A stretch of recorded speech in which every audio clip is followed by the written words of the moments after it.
саламатсызбы эже? Саламатсызбы? 14 февраль эртең. Гүл керек, таптыңбы? Сүйлөшкөн кызым бар. Ай десе айдай, күн десе күндөй, көздөрү мончоктой, фигурасы гитара.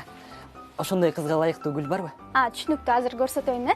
Бизде жаңы келген Голландиянын талааларынан терилген сонун гүлдөр бар, розалар, кызыл роза. 100 штукту чогултуп туруп азыр акция болуп атат. 5000 сомго сонун букет жасап бере алабыз. 5000 сом? 5000 сомдук сулуу эмес.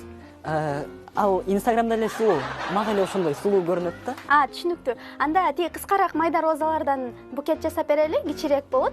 Баасы 2500 сом болот. Эже, негизи сүйлөшкөн кызым мындай анча деле сулуу эмес да.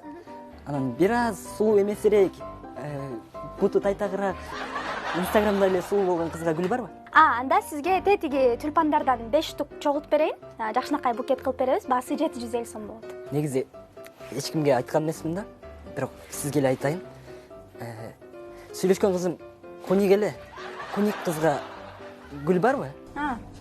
Андай кызга гүлдүн кереги эле. Гүл деле кереги жок го. Рахмат анда. Жакшы барыңыз.